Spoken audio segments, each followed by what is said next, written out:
And for one last time, welcome to the Anglo-Italian pod. This is our Premier League 24-25 season review. As always, my name is Rory. I'm joined by my very good friend Adam. And we have a special guest this week, Cai Jones. Cai, how are we doing, man? I'm good. Thank you for having me. I'm excited to talk about Everton mainly, but the rest of the Premier League as well. Well, I think it's been a more interesting season than people gave it credit, and we are going to find that. We're going to find those interesting moments, I'm sure. But thanks for coming on to the show, man. It means a lot. Adam, how are you doing? I'm doing very well, thank you. Just about recovering from my Norwegian fjord kind of experience last week. So I do apologise in advance if I sound a bit nasally. Unfortunately, I'm coming down with a bit of cold. You know, those temperatures in the dizzy heights of Norway have come back to haunt me. So it's really good. More importantly though, Rory, how are things in Milan? Because you seem like you're sweltering on the camera. Yeah, no, my hair. If you're looking on my hair has just expanded. Like the humidity is insane. United strand. But yeah, I'm pretty good. I'm as an Arsenal fan, I'm delighted that the 24-25 season is finished. We can bury it and we can look forward to the 25-26 season, hopefully. So yeah, all good in general. But before we start the main show, I wanted to talk about really our best moments from the season. If you had to pick one moment from the season that you think you enjoyed the most, what would it be? I'm going to start myself if I can. And I'm just going to say, and I think this is a record for how quickly we've brought him up, I'm going to say Miles Lewis-Skelly, but I'm going to say the goal and the celebration against Man City, just for how much piss it boiled afterwards, how upset people were, and how iconic a moment it was. That's undoubtedly my moment of the season. But Cai, well, when you saw that celebration and Lewis-Skelly, I feel like everybody's jaws kind of dropped to the floor, right? That's it. I was watching it on my desktop on Now TV, and the moment he did it, I screenshotted it, and I put it straight on Twitter, and it just went to the moon, to the point where Man City fans digging me out, and there were people arguing in the replies. It's okay, he's an Everton fan. It's an Everton fan. Personally, it's quite a fun day. It is crazy how quickly out of control your replies get when it goes big. There's just other people random as arguing through. It is incredible. But Cai, if you had to pick one moment from the season, what is it, and why is it James Tarkowski's volley? I've got it written down here. Mikolenko hoist it in to Beto. Iragunim, Tarkowski. Yeah, it was unreal. I was watching it on a laptop in the kitchen. The laptop doesn't exist anymore. It just went with the table. Unfortunately, I've not replaced it. But I would never swap a laptop for that moment. That moment was great.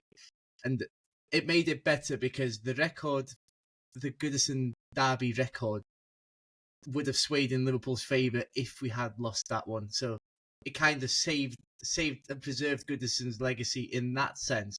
Even though if we did lose it, I'm sure we'd never bring it up anyway, so it would not be our problem. But it did. It was a big sigh of relief in the end. And the when the VAR check was going on, I've never felt more sick in my life.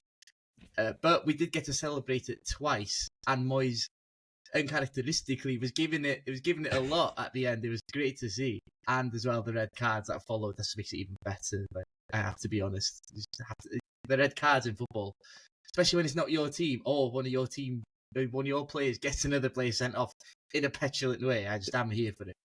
Oh no, absolutely! I absolutely love Decore going up to Liverpool fans, all that. Like, we need to see more of that, WWE like heel kind of action towards the crowd. I absolutely love it. Yeah, I think every football fan, bar Liverpool fans, in that moment was just sat like pleading, like, please let it count, please. Like, an unbelievable moment. But Adam, if you had to pick one moment for you from the Premier League season that stands out, where you thought this is the Premier League, right?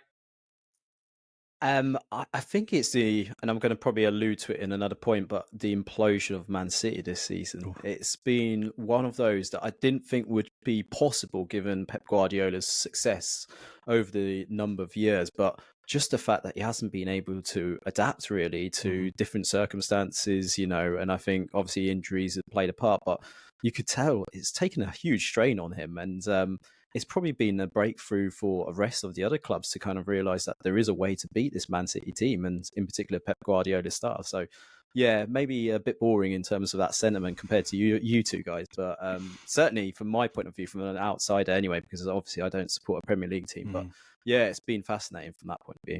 I can't remember if it was Premier League or Champions League, but when he came out with all the scratches on his face, was that after the Champions League or That's Premier the League? Champions League, Was that yeah. after the Champions League?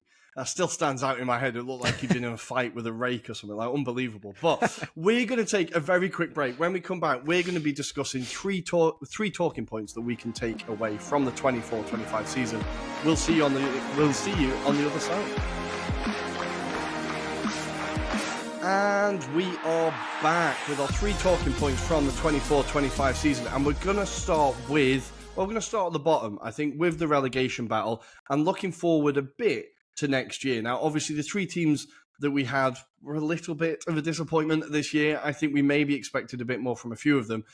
But we are starting to see maybe a bit of a worrying trend in the Premier League in terms of the gap between the Championship and the Premier League. And I think this is something that we're going to have to be looking at over the next couple of years. If I start with you, Adam, I think we knew that Southampton would struggle to meet the level. I think people didn't really expect much there. Leicester and Ipswich, I think people were more surprised by. Were you surprised by any of them more than others? I think you're right to allude to Southampton. I think I kind of called it out in terms of I didn't feel Russell Martin necessarily had the backing in terms of that transfer strategy and in terms of the way that he wanted to maybe implement certain personnel. I didn't think he had enough experience in terms of that whole squad to be able to sustain a Premier League season. Probably more surprised that maybe Ipswich didn't give it more of a fight, given the amount of money that they spent. And I appreciate they went about it in a more sustainable potential way to set themselves up for the inevitable of being relegated. But also, I think, for context, Leicester City, I think we kind of thought under Steve Cooper, perhaps maybe they would have been able to have formidably changed their style of football from Maresca's football previous season, maybe getting them a bit harder to beat. And certainly the signs were there, right?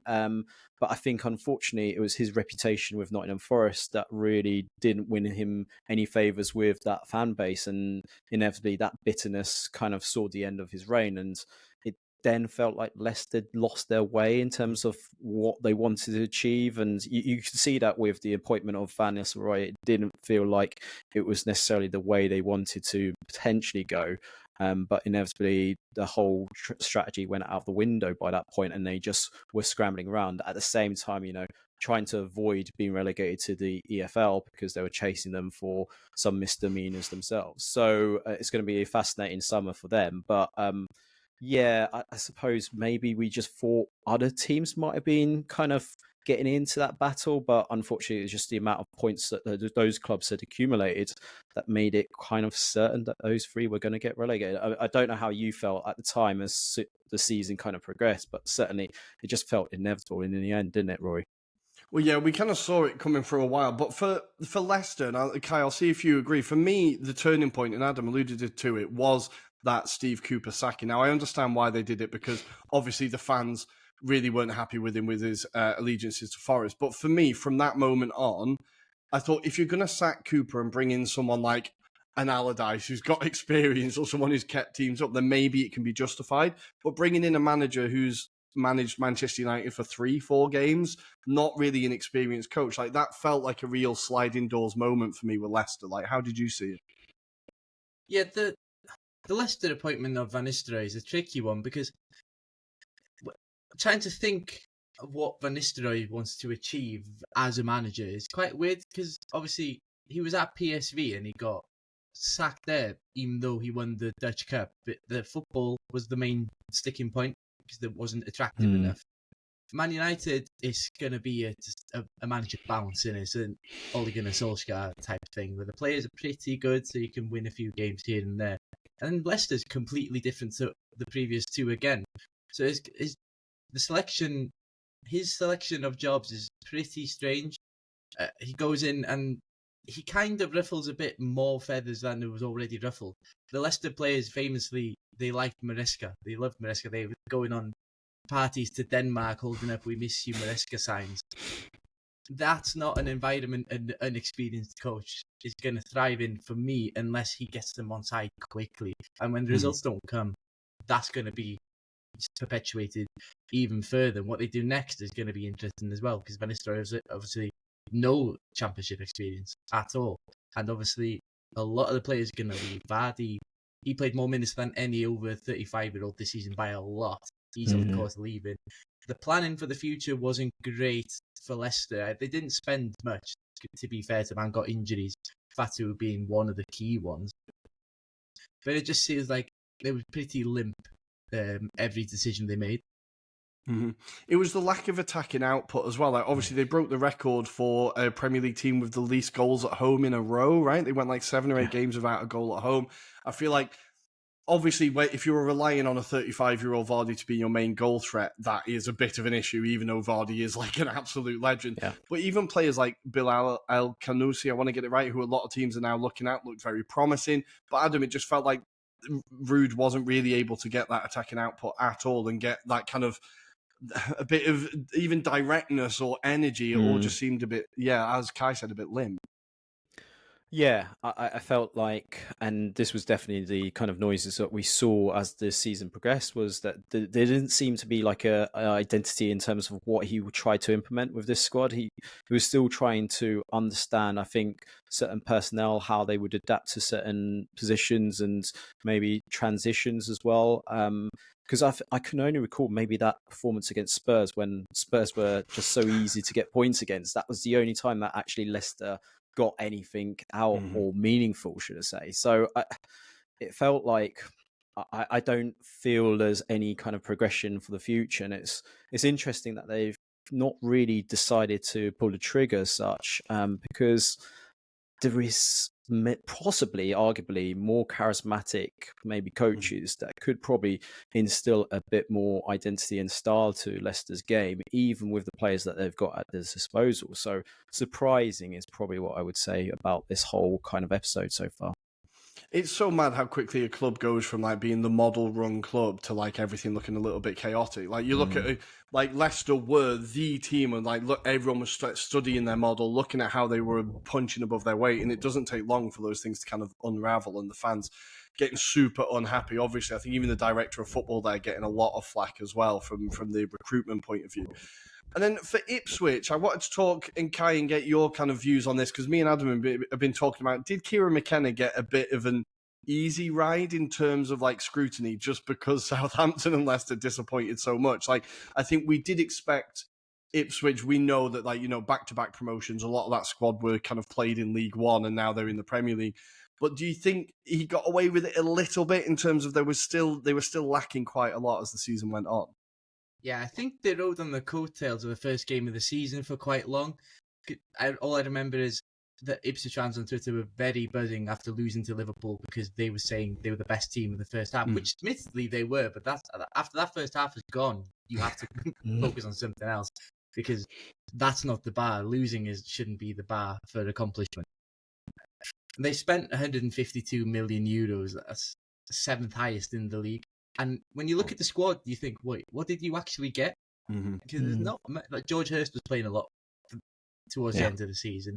Wes Burns was being kind of just being a scapegoat in a way, because he never asked to be promoted. He's a championship player. I've watched him for Wales. He's a championship player. He's a good lad, but he's a championship player. When you play championship players in the Premier League, there's only one thing that's going to happen. And when your overperformers stop overperforming, Delap, for example, scoring 3 goals this year in 2025, you are going to set and it's going to look a lot worse. However, that first half of the season did carry a lot of weight, I think. But then you look at the league and it's 17 points off Wolves. Is that squad 17 points worse than Wolves player for player? I don't think it is. So then you look at McKenna and you start to wonder, what's his level? His first season in the Prem, obviously, and his first season in the Prem for a lot of them. Do you think, is his stock going to take a dip? Or is it just easy for him to stay at Ipswich and then just come straight back up next season with the money they spent last season, but also the money they're probably going to spend this season? Well, absolutely. And kind of Adam said at the beginning as well, they did take a bit more of it, even though they spent 150 odd million. They've been a little bit more sustainable in the kind of profile of player they've signed. So they've signed players that they knew that when they go down, they'll probably be able to get them back up again. Whereas if you look at the squads with Southampton and Leicester, maybe you're a little bit more doubtful. Like Adam, with players like Amari Hutchinson, obviously Delap, it looks like is certainly gone to Chelsea now. But with that squad, you'd expect them to be challenging again next year. Kieran McKenna to probably still be in the job. Yeah, 100%. I think I don't think Kieran McKenna is necessarily going to change his style of football. I think he would make some learnings from his outing in the Premier League for sure. But I think they'll be in the mix, 100%. And I think just something to kind of call out the difference between sort of Ipswich's performance versus Burnley. So Ipswich conceded fewer goals this season with 57 goals compared to Burnley's 78, which they got marauded for in terms of their style of football. But Burnley did score significantly more goals. So they scored 41 goals compared to Ipswich's 26. So whilst like Ipswich's style of football was probably more aesthetically pleasing on the eye, because it certainly felt like, high intensity on the front foot, for example, they were just lacking in terms of that, maybe just converting those chances when they were in the kind of final third. And I think that's ultimately the difference in terms of quality between the Championship, where you can kind of get away with it, versus the Premier League, where it's you kind of can't get away with that. And I suppose that's probably the difference. I know Liam Delap was brilliant in terms of being that focal point, but they need more goals across the pitch. And I think that's probably where Ipswich will kind of look at it maybe this summer and kind of maybe reestablish where those players need to be added in terms of that squad profile. But it's going to be one of those that I expect, providing Kieran McKenna is still there, then I think they'll be definitely up there. Mm-hmm. I also think the confusion with the goalkeeper halfway through the season didn't help. Obviously, he's a goalkeeper that caught a few headlines while he was at Burnley as well, and I think having to change him halfway through the season probably didn't help. And then very quickly on Southampton, Russell Martin's been doing the kind of PR tour at the minute, definitely looking for a job, I think. But Kai, how do you see things going for Southampton? Because we obviously cover Italian football as well, and a lot of teams go from Serie A straight back down to Serie C, like they do the big drop, right? And Southampton are the team that I kind of fear that the most for, that I think with their financial situation and the kind of confusion off the pitch as well. How do you see Southampton recovering from this? And obviously Will Still coming in is quite exciting. Yeah, it's an appointment I thought a Championship team were going to make. His time at Rem and in Liga overall, pretty positive, to be fair, for the team. Obviously, he can never escape those Football Manager headlines. I think this is the time he does it, and it might be for a good reason, it might be for a bad reason. But Southampton have got a lot of problems, I think, that they've carried for a few years, and those problems are like personified by the players they brought in last minute to try and keep them up last time. Onuachu being a perfect example. They can make the argument of he can be useful in the Championship. Last season he went on loan to Turkey, so why did you buy him? Can you offload him? The wages are probably high. He came from Belgium, so you wouldn't think they are. But there's a lot of turnover that needs to happen. Will Still, how much, as a young manager, how much can he place that emphasis on it with the board? That's another question, because it's kind of a better job than people thought he would get. People thought he would get maybe the Sunderland job when they were mid-table. They thought a middling Championship team was the level he was going to end up at. So for him to be at Southampton, a team that needs to go back up straight away pretty much, and could do, it's a lot of pressure. And will he be given the power to make those decisions? I don't think he will. Yeah, it's a big job to take on. It is a huge job to take on, but I'm intrigued to see him in English football. I really want to see how he does, because in every interview he always comes across as super level-headed. Obviously, as you said, in France he's done very well with the teams he's been at. I think it'll be exciting to see. But we've got 3 teams coming up to the Premier League this year who are, of course, Burnley, Sunderland and Leeds United, not in that order. I think I did it the wrong way around, but those are the teams that are coming up this year. Kai, I'll start with you again. Which of those teams do you think are going to make the best fist of staying up? I'm going for Leeds United, but I think it might just be the name that's making me think that. So, I went to Loftus Road, the penultimate game of the season, to watch QPR versus Burnley. I was sitting in the QPR end. Burnley blew my mind. They were so good. Hannibal Mabry is on another planet compared to other Championship players. The time he's got on the ball, I really expect him to do well. And I don't think people see him as this marquee player because of the goals and the assist numbers are quite low, but he is brilliant. He's so good at moving the ball. He sees things other players don't see. He's got time on the ball. And they've got those technicians there. How close he'll be to the box to get those opportunities to affect things is a different question, because Burnley have really, really solid at the back, as we know, but they are losing. They're losing CJ Egan-Riley. He's going back to Man City. They could get him back, maybe, but maybe Man City see that opportunity to sell him, and can Burnley afford that? Maybe it's the question for the summer, and who they get into replace. Egan-Riley is another question. Esteva as well. He is unbelievable as a Championship centre-back. In the Premier League, kind of suffered from company's tactics, being left exposed at times, but athletically, he's got it. So the big questions are, how strong is that defence when you're playing against better teams? And then the key part of that is James Trafford, who may age horribly, but James Trafford might be going to Newcastle, and Nick Pope might be going to Leeds, which strengthens a direct rival for Burnley, which obviously leaves Burnley with Elan Meslier. That's what's going to happen. Oh, wow. They're going straight back to that. I think Burnley, if they can sort the defence out exactly how they did this season, I think they've got a really good chance. However, would like to say there are a lot of Welsh players at Leeds that want to stay up. Well, I think the Burnley defence point is a really good point, because, Adam, obviously they've relied so heavily this year on the insane record of clean sheets, but doing that in the Premier League is such a different task. And I feel like they've not scored a lot of goals in the Championship, and scoring on goals in the Premier League is probably the hardest thing. Like, I feel like there's going to have to be a real big shift from Scott Parker in terms of how he approaches games now, right? Yeah, and I was going to allude to the fact that there's always an implosion from Scott Parker when it comes to the Premier League. It seems to be inevitable, doesn't it? Whether it's Bournemouth or Fulham in the past. But yeah, I think obviously he's got the experience of knowing what the Premier League demands are, right? And I think, Kai's highlighted some of the opportunities for Burnley. I think they've got the appetite that they want to be in the Premier League, right? With owners that will back them to the hill. So I don't think there's going to be an issue in terms of, potential incomings in this summer, but I suspect the only issue is the quality of those incomings to fill that gap, but also potentially push them on. I'm much like yourself. I feel, I don't know why, but there is a vibe. I feel that Leeds United have the best chance out of the three. I just feel that maybe Daniel Farke will get the backing this time compared to his previous exploits, and maybe he will be given the opportunity to buy the players that he wants, as opposed to previously where Norwich City, for example, he was hamstrung by the philosophy of, being sustainable, stringent in terms of working to a budget. And then for Sunderland, I wasn't really convinced in the playoff run that they were good enough. And I appreciate there's a lot of rumours of the likes of Jordan Henderson being linked right now, which I think that would be actually quite a good signing for them. But I feel the problem you've got is Regis Lebliss's style of football is very much gung-ho. It's very much, try and get the ball into the box. And it probably will get them the odd point here and there.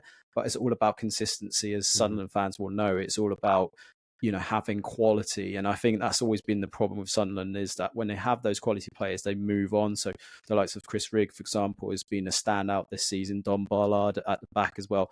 But I feel this is going to be the test for them, is going up to that level.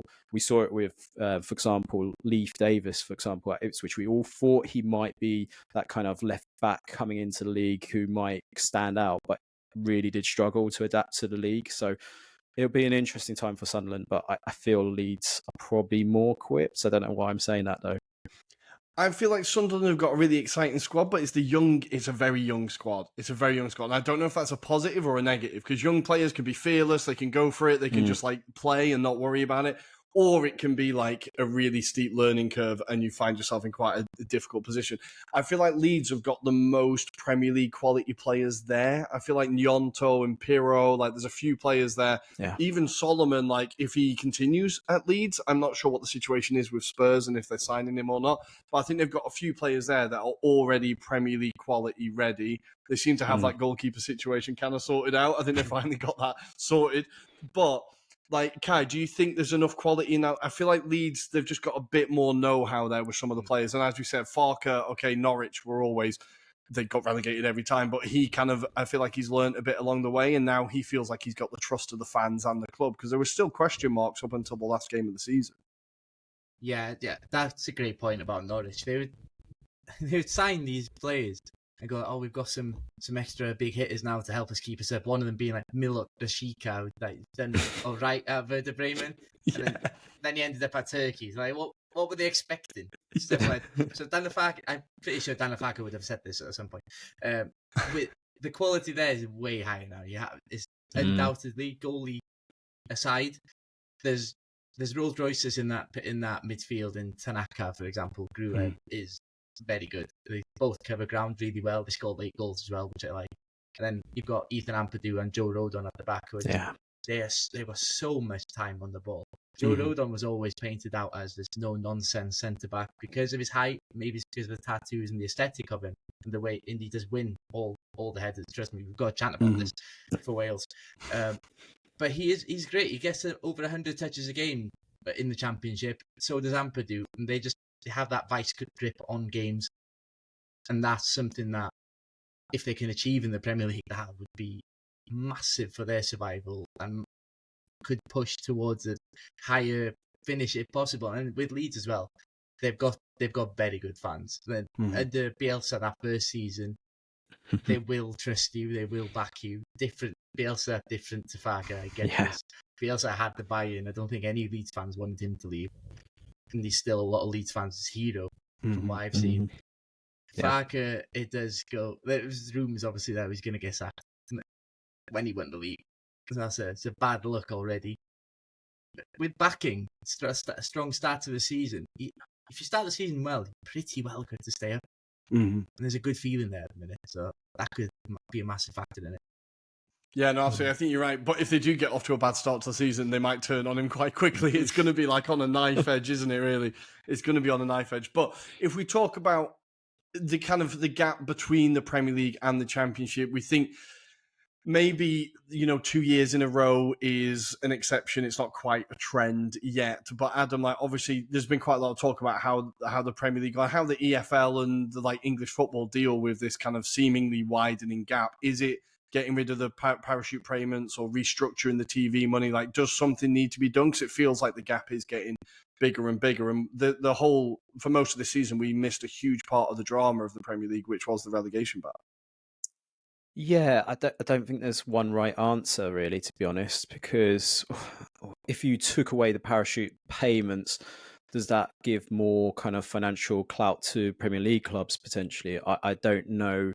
Football League have just signed a better deal than they've ever had, for example, in TV rights, but has that necessarily benefited the game at large? I don't know. If you put the Championship amongst some of the European national leagues, I think it really does compete quite well, in fairness. The fact that you've got so many internationals in that league as well kind of shows you the kind of strength of that league. And you could easily see about 10 of those teams in the top half competing in the Premier League. That's how good that Championship actually is. It's been quite open for the majority of the season as well. That's just gone past. So it's difficult, but I do feel that unfortunately your more established Premier League clubs are just, running away with it in many respects in terms of the depth of players that they've got, the younger players that are coming through, for example. When you think about the clubs that are coming through, they don't necessarily have that same abundance of depth in terms of their youth academies, for example. And I think that's ultimately the difference. It's the infrastructure of the Premier League clubs that is making it difficult for you to compete. We had this argument about Nottingham Forest when they spent so much money bringing players and it felt like they had 5 squads ultimately, but they had to do it just to compete. And it feels like right now with PSR, that's further making it harder for clubs from the Championship to compete as well. So I don't know what the right answer is, but certainly potentially that there has to be some sort of bridging, right? There has to be some sort of bridge. But equally, I don't want, parachute payments to be utilised to kind of offset any bad management from the clubs that have been relegated, because we have seen that in previous years, likes of QPR that Cai mentioned, for example, they use that practically to pay off all of the bad business that they did in the Premier League. So I do feel there should be maybe a more measured approach in terms of that parachute payment and perhaps how it gets maybe divvied up, perhaps. Yeah, I think obviously it's not a straightforward question, but I've also seen a lot of people talking about the Premier League going down from 20 teams to 18 teams, and maybe that would kind of make it a little bit more competitive towards the bottom of the table. Obviously, that's a very, very drastic move, but if you look across some other big leagues across the continent, they have made that switch. Like, Kai, how do you think the Premier League kind of deal with this little bit of an issue that might be occurring? I'm gonna flip it a bit. I think it's on the clubs. People are gonna hate this. I think it's on the clubs. You can make good decisions. You can make bad decisions. Good decisions get you up, and then you have to make more good decisions. It's all about making good decisions over and over again. I mean, you look at Leicester, for example. The squad was a Premier League squad not long ago, but it's bad decisions that got them to where they are. So it needs to be. It's harsh because one bad decision as a newly promoted club can cost you.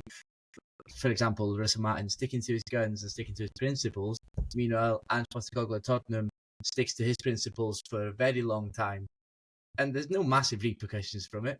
Because when Everton were in relegation scraps, I was always wary of being told you're too good to go down. I didn't like it because I thought anyone can go down. I think it may be the case now. You might be too good to go down. You can do whatever you like without massive season-destroying repercussions. You can be really, really bad and not go down. And it's just on one of those promotion teams to capitalise on that. And if someone is bad, they need to punish it. Yeah, no, that's a fair point. I think, as you said, we talked about how Leicester, the kind of the decisions changed and the whole direction of the club changed quite quickly. So I think you probably got a fair point. But let's leave that discussion there for now, and we're going to talk about a club that did make a very good decision this year, I think, by hiring David Moyes. And we're going to kind of let you talk about Everton's season. I think the definition of a season of two halves, probably, but. How would you sum up Everton's season? We love talking about Everton on our podcast. We think you've got some of the funniest fans in the country. I love Everton Twitter. It's incredible. Like, how would you sum up your season? So, yeah, okay. First few game weeks, losing from winning positions twice by a score of 3-2. That was a dark time. Since then, since changing managers, getting Moyes back in, it's essentially been a way for me to relive my childhood. It just feels there's nostalgia there, and it's kind of like having your granddad in charge. For me, as a 26-year-old, it does feel a bit like that. I just trust it. Like he could be driving through a forest at night with the lights off, but you just know he knows where he's going. So it's an easy way for the club to get the mood back up. It was a really good, clever appointment, really, because it's never going to really damage him if he doesn't. As other managers, if you fail Everton, it's kind of not your fault.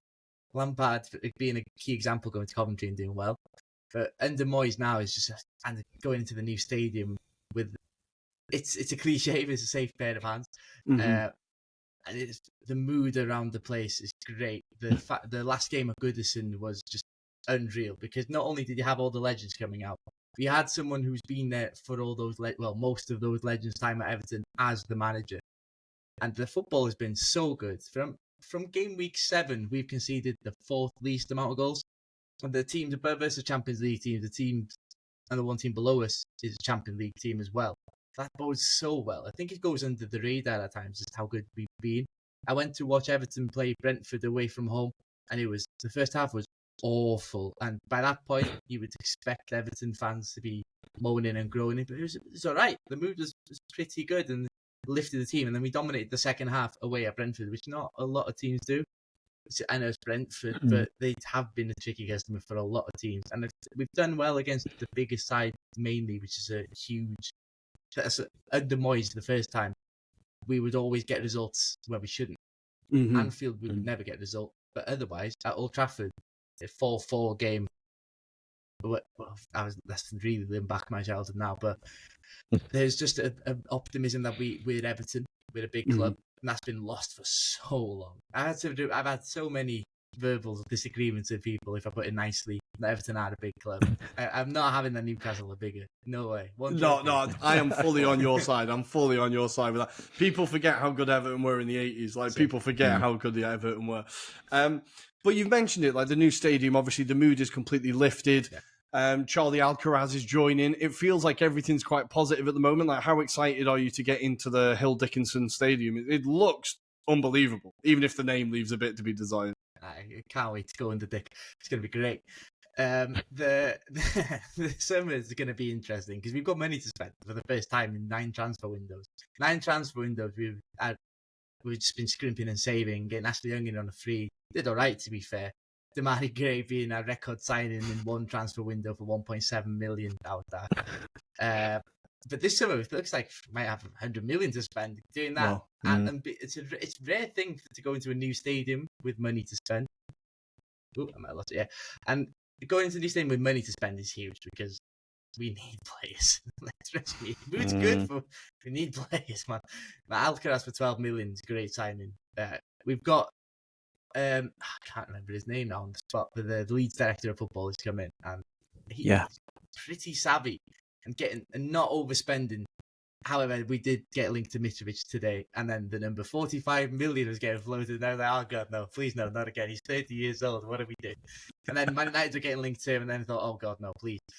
But with the transfers, it's just such a good opportunity for Moyes to just do what he wants. And he is a manager that does have a lot of hands-on influence in transfers. He would go and scout players for months before at the first thing of Everton managership. But it's an exciting time and a day it's a period of my life where I'm checking Twitter every day. Yeah. And believing everything I see because that's how optimistic I am. I love that. But unfortunately, Decore leaving, it feels like a big moment. It feels like the right time for him to leave, but he's been such a big player. Like, you must be kind of sad, but kind of, best of luck, mate, as he's leaving. Yeah, Decore is a funny one. He's a legend, but not of Everton, but he's a legend of a person in the things he did. Scoring crucial goals to get that one against Bournemouth, defining for Everton as a club. If he doesn't score that goal, that new stadium is half built by now and winning the championship.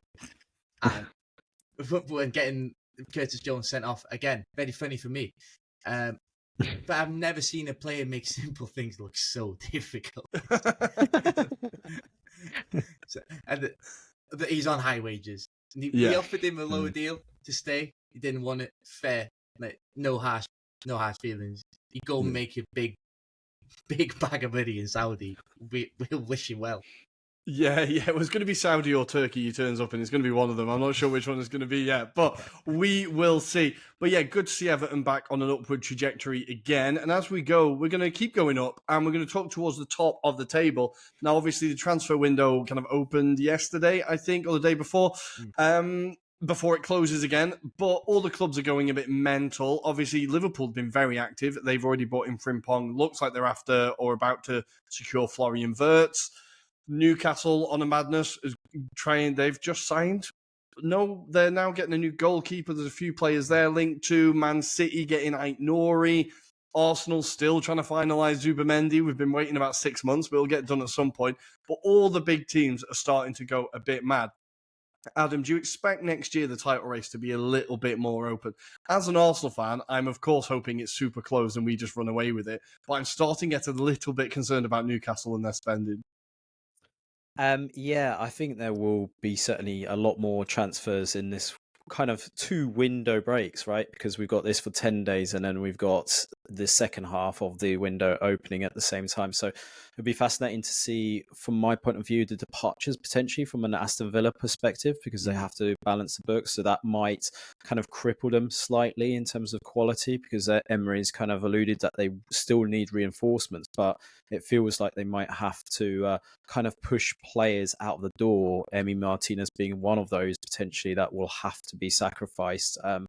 But yeah, I do feel like the actual kind of title race itself, or at least the top 4 race, will certainly be a lot tighter than what we saw, because we saw for the majority of it, Liverpool run away and kind of take the foot off the gas, so to speak. So I think it's going to be a lot more tighter. But as you allude to, I think Liverpool seems to be quite sensible. They're going in quite early with a lot of their business, which feels like they're setting themselves up for the future. We expect Man City to come back all fighting, and they've got Pep Linders as well as part of the assistant management team, so that's going to be another different dynamic to Pep's kind of Arsenal. But yeah, and then we expect Arsenal to kind of maybe do something, whether it'll be a striker. It just feels like it'll be loads of midfielders as it currently stands. But yeah, Newcastle's a fascinating one, because I do feel like Eddie Howe has evolved his football since we've known him from his Bournemouth days. but I don't know how necessarily he pushes them on in terms of that style of football. And it'll be fascinating because obviously back in terms of that Champions League kind of placements now, so it'll be fascinating how he deals with the backlog of those fixtures, because I think that's the ultimate issue last time round, was they didn't have enough players. So it'll be interesting whether they can do that kind of depth element this time round. But yeah, definitely going to be an interesting one. What about you? How do you feel it's going to kind of shape up? Obviously it's kind of, this is all very early considering, the transfers aren't even finalised yet. But I think we're looking at, I've not even mentioned Chelsea yet. They're bringing in Delap, they're being linked with Osimhen and all sorts. Like, I think we're going to see the fans of all the other European leagues getting even more annoyed with the Premier League as we steal all the players. I think it's going to be a huge summer. But Kai, do you expect it to be a bit more open next year? I think I'm still waiting for Arsenal to just bloody win the thing, but every team around us just keeps getting better. Yeah, I think there's a problem that all the Arteta, Slot and Pep, they're all trying to solve one problem at the minute, and it's how you play against a 4-4-2 mid-block. And the signings they're making are suggesting that that's what the goal is. So Frimpong and Kirkes, when they go through, Kirkes goes through, for example, getting that space out wide could be a big factor for Liverpool, because in this last season, Robertson and Trent were quite deep in the first phase. Kirkes and Frimpong may not be as deep because they do their best work up the pitch, obviously. And then Man City as well, flying fullbacks, trying to get them in. Livramento's been linked. There's a massive one if they get him with the strength of running down the right side. Same with Nuri on the left. Then Arsenal go in a different way. Zubimendi, when it happens, I'll say when, an excellent line breaker. Like, he's got that in his locker that Partey may not have.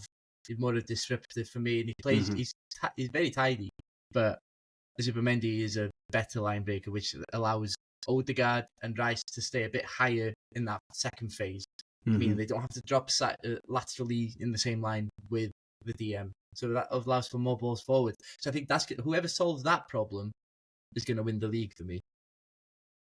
I love that. I'm really excited about the Zubimendi signing, honestly, because I think he is exactly the type of midfielder we need. And then just, if Villa want to sell or need to sell Ollie Watkins, I'll take him, and Benjamin Sesko. I'd be absolutely delighted. But I think maybe I'm getting a little bit greedy. But yeah, no, I'm excited to see how the Premier League title race goes next year and all the transfer business. Like you, Kai, I am constantly refreshing Twitter at the moment, just waiting for that Ornstein bomb to drop at some point. But let's leave that there. We're going to take a very quick break, and when we come back, Kai is going to grade me and Adam on our pre-season predictions and see who was the least worst. So we will see you on the other side. Welcome back, and it's time for me and Adam and Kai to look back at our optimistic or ridiculous predictions before this season kicked off. I think I was very optimistic about Arsenal, and I will continue to do so because it's the only way I can cope. But let's go through it. So obviously our predictions were who would win the league, who would be the top four, who would qualify for Europe, who would be relegated, top scorer, player of the year, young player of the year, and who would be our surprise package.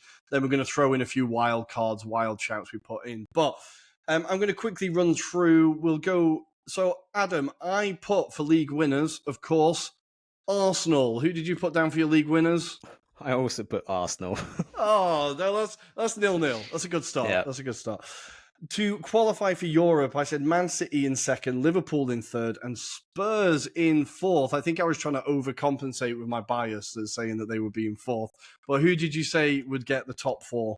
And this was also alluded to on the preview kind of pod that we hadn't seen each other's predictions, and I put in the same order as well. So yeah, there we go. Man City second, third Liverpool, and fourth Spurs. Oh, I think I just dropped out. Well, what's the saying now? It's gone out of my head now. Great minds think alike. There you go. Great minds think alike. Absolutely. For the other European spots, I had Man United, West Ham, which are two very rogue shouts looking back now, and Brighton. Who else did you put up in the European spots? I went for Villa, Newcastle, and West Ham optimistically. Oh, 2 out of 3 though. Not bad. That was absolutely not bad. And for the relegation, I said, this is shameful. I put Forest, Brentford. I don't know what I was saying with Brentford, and Southampton. Who did you have, Adam? I went for Leicester, Southampton, and Forest. So, Kai, so far, who do you feel like's doing the best here? It's a tight one. It's tight so far. The Spurs thing could have shot someone down, but shot both planes down. So I go maybe Adam for the relegation shouts. I think, honestly, that Brentford shout is horrendous from me. For the Golden Boot, I think everybody... Well, I put Haaland. Who did we put down for the Golden Boot? I also put Haaland, so yeah. Haaland, obviously.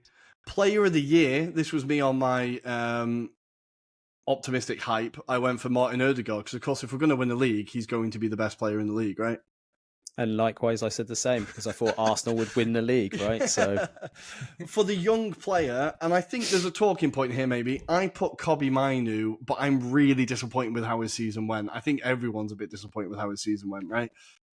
Definitely. I thought we would see a lot more about him. But just to put your mind at ease, Rory, I went for Harvey Elliott, which we didn't really get to see the best of under Arne Slot. So again, I was expecting maybe he would break through, get more game time, because we thought, didn't get much under Jurgen Klopp, and maybe he would kind of force himself into reckoning. So it just didn't happen there either.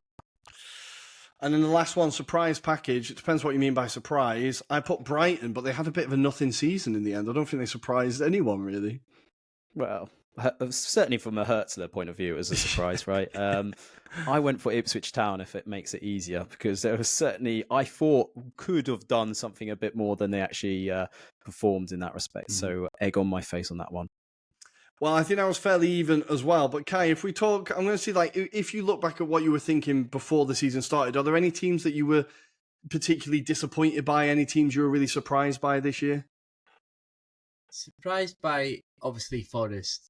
The season they've had, from what feels like nowhere, 17th last season, 32 points that season as well, getting into European spots. I think it gets lost because they finished in the Conference League spots in the end. That's still crazy. 10 places higher.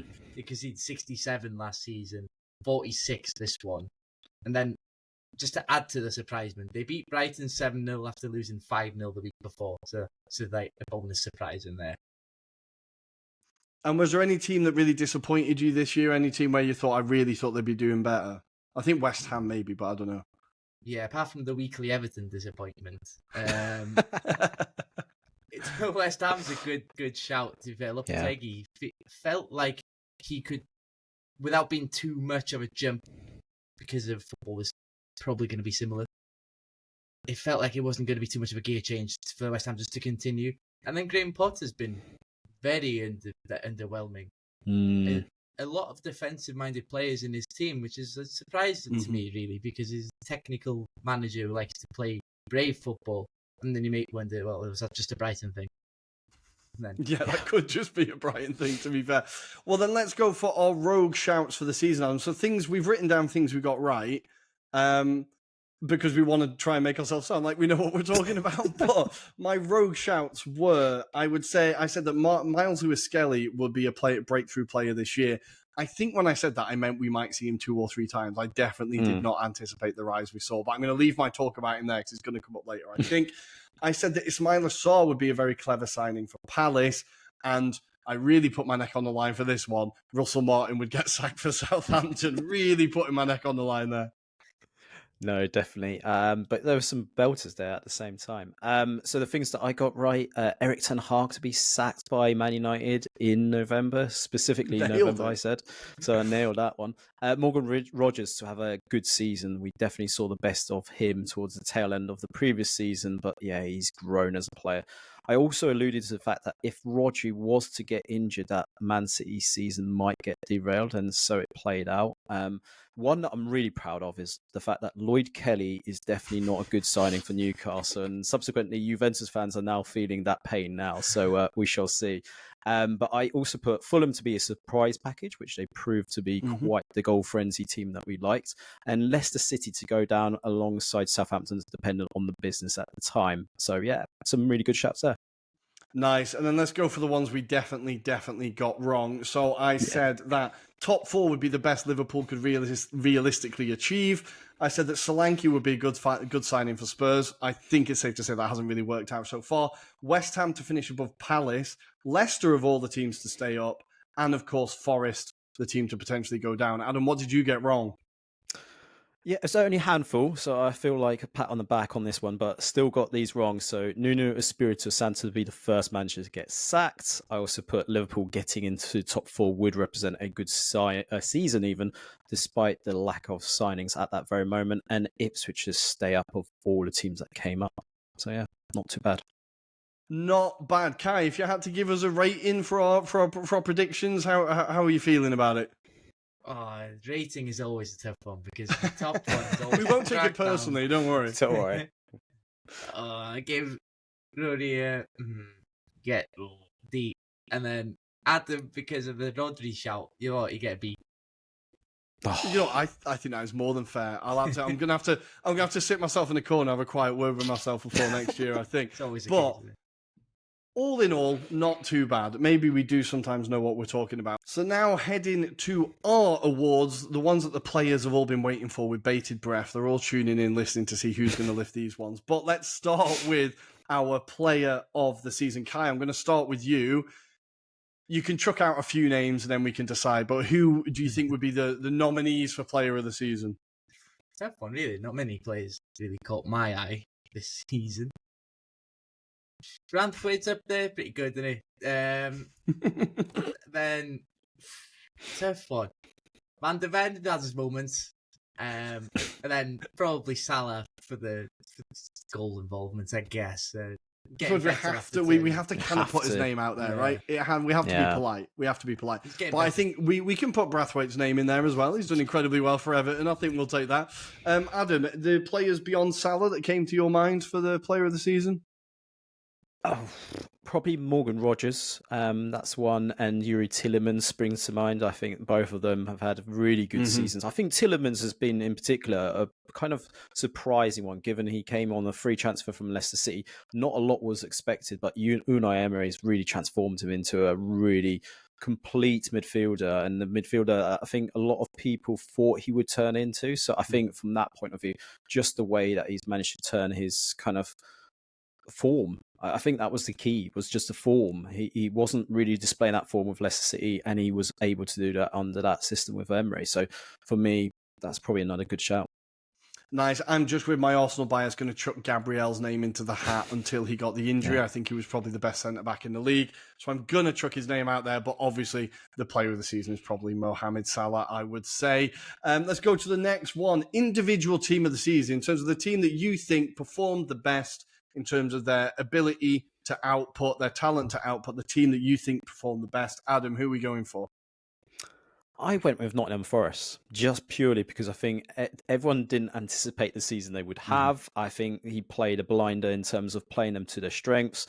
And actually, they were the first side to beat Liverpool on their patch as well. You know, they really did show a way of beating them. And I think just the fact, as Kai alluded to previously, was the fact that they are in Europe is amazing. You know, I don't think any of us anticipated them to be competing in the European spots, let alone be in contention of the Champions League at this point in the season. So fantastic achievement for me, Nottingham Forest.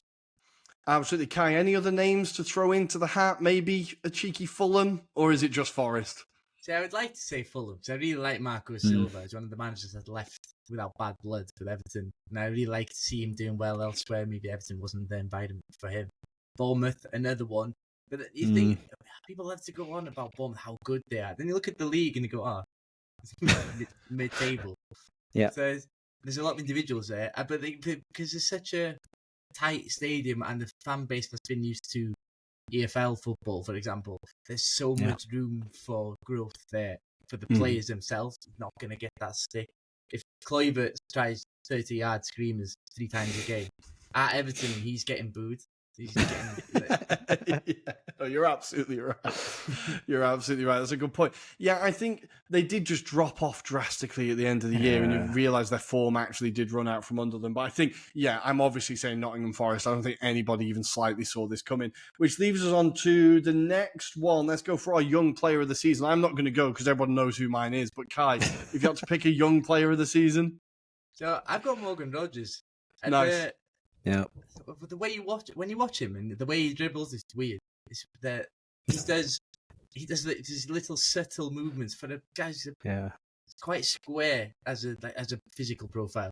He does that little hop before he receives the ball, and he just massively throws defenders off their body weight, and then he takes advantage of it quickly. He's got 8 goals this season, 3 with his left, 5 with his right.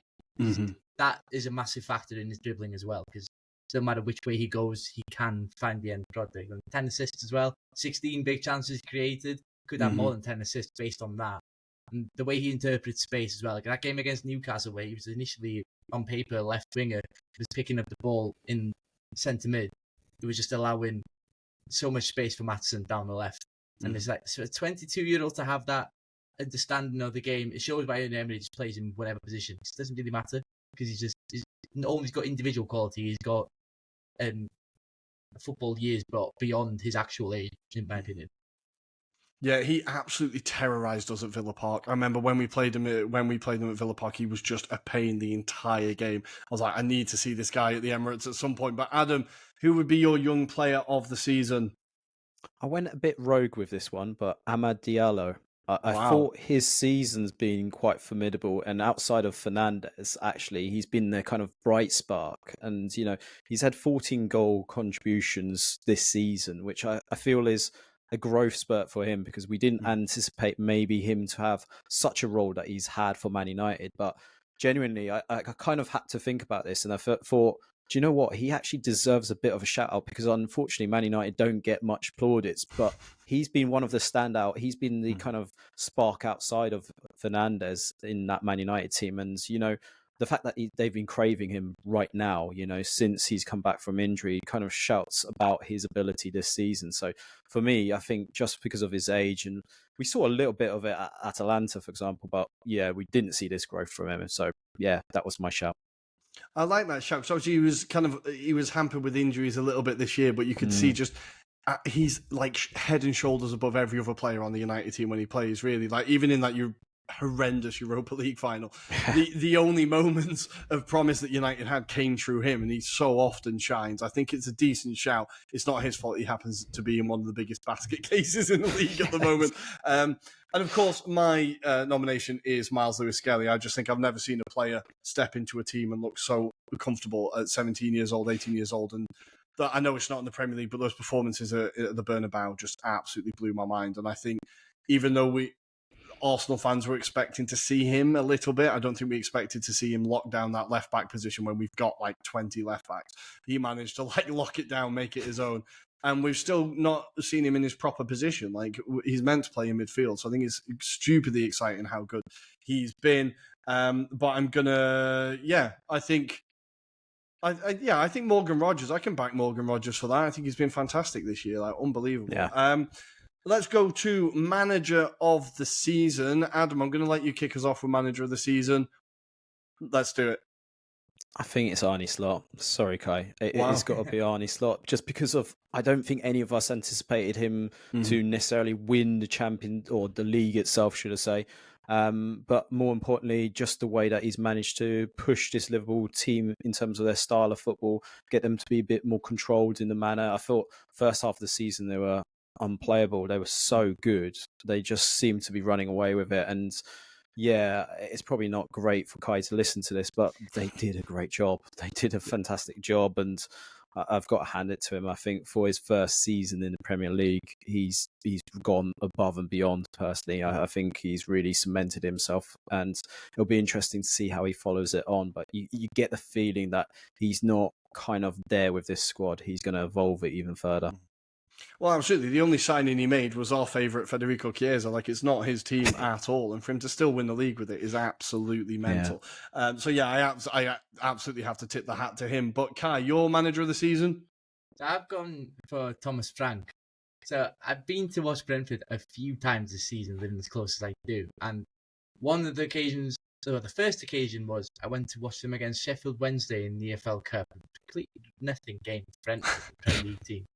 But I was stood in the safe standing section, and it just hit me, like how close you are to the pitch firstly, but then Thomas Frank came over to the fans before the game, which is bald, and clapped.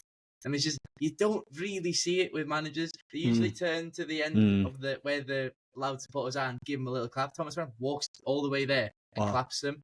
And he shows, that's a bold move. But he shows how much he's loved. And then the community aspect of of him as Brentford manager. I think it's a really good one. There's always clips of him in his analysis team doing a post-match analysis, and he just listens to everyone else. And then he makes a decision. I think he's not. When he was in the Championship, a lot of people didn't like him because they thought he's a bit arrogant. But there's no ego to him, I don't think. And he lifts players up. He's a massive floor lifter in that sense. It's like no striker this season. They got Igor in. It disappeared. And Tony's absence doesn't matter. Wissa's got 19 goals this season. And Mbeumo's got 20. They got 12 last season before that. And Mbeumo was one of the players in the Championship that he was the third one, really, wasn't he? He was Watkins and Benrahma taking the plaudits. And Mbeumo stayed, and because he stayed, he's probably the best out of all of them now. Thanks to Frank. Yeah, no, I think you're absolutely right. Like the first time I saw Thomas Frank and like in an interviews, I thought, he's a bit of a weirdo. Like, who is this guy? And then the more I've seen him, the more you fall in love with him. Obviously, hoping he doesn't go to Spurs because that would mean I'd have to hate him, and I don't want to have to hate him. But yeah, I think it's a very good shout. And like for the amount of goals they scored at the G-Tech Arena this year was unbelievable. Like they were by far one of the most entertaining teams. So I think that's a very good shout. And just because it's necessary, I'm going to have to put forward Nuno because, again, all the things we said about Nottingham Forest, but for Nuno, and the fact that he has to deal with Marinakis and he's managed to keep it relatively level-headed. I think he deserves a medal for like managing upwards as well, but I think we covered that on our last episode. And then finally, our funniest moment of the season that made you laugh the most. Kai, I'm going to go with you first. Okay, I'm going to go for the head loss after the Everton-Liverpool Merseyside derby. He was just so good. He was so good. I'm still dining out on it now. The goal, okay, great for us, but then they just compounded it. But there's a funnier moment for me, and it's the blue flares at the Liverpool game. I love that. That was so good. That is absolute genius. Like the fact someone sat down and done that is just unbelievable. Yeah, absolutely love that. Adam, your funniest moment of the season? I've gone for the guy that's leaving Leicester City, and that's Jamie Vardy and his shithousery. But in particular, it was the one that he did at Spurs. So he's coming off the pitch, being substituted, and he still makes a point of pointing to his badge, showing that he's won one of those to the Spurs' 0. And you can see Archie Gray is just standing there, but he doesn't know what to say. He can't smile. He can't kind of like lap it in. He's just got to stand there and be like really smug about it. So yeah, Jamie Vardy's shithousery. Brilliant. His one-man campaign against Spurs is hilarious. He always wants to wind up Spurs. I've no idea why, but I do love it. Of course, I'm going to go for Miles Lewis-Skelly against City, but I also want to back it up with the Haaland throwing the ball at Gabriel's head and the whole stay humble thing that happened post that 2-2. I think that really builds up into that final moment at the Emirates with the Miles Lewis-Skelly episode. And then for Carragher and Neville to try and be like mightier than thou and be like, this is like disrespectful and you can't do this in the league. Just like, okay, mate, we remember what kind of players you were. So the absolute, like the fallout after that, I just absolutely loved it. And yeah, I suppose this stay humble has gone down in football lore now. It will be forever like one of the most iconic lines. So yeah, just for that alone. But that was our 24-25 season. That was it, guys. That is the Premier League is officially done. Now it's officially finished. We can all look forward to everyone's favourite, the Club World Cup. I'm sure you cannot wait. I'm going to be taking the entire summer off, I think. But Kai, thank you for coming on. When our listeners and followers want to find you, where can they find you? So it's on TikTok, Cai Jones, FTBL, Kai with a C, that's important. on Instagram, Kai Rees, CAIRHYS7. And YouTube as well, it's just Cai Jones. Perfect. Thanks for coming on, man. We look forward to having you on again at some point. Adam, always a pleasure. Thank you. Listener, thank you as always for choosing to spend your time with us. It means the world to us. If you are watching on YouTube, hit the like and subscribe button down here somewhere, please. If you are listening on your podcast app of choice, please leave us a rating, give us a follow, leave us a review, do all those lovely things. Most importantly, listen to our Serie A roundup episode, which will be with you very shortly, and enjoy your summer, guys. We'll see you on the other side for the 25-26 season. Cheers. See you later. Stay humble. Beautiful. Beautiful.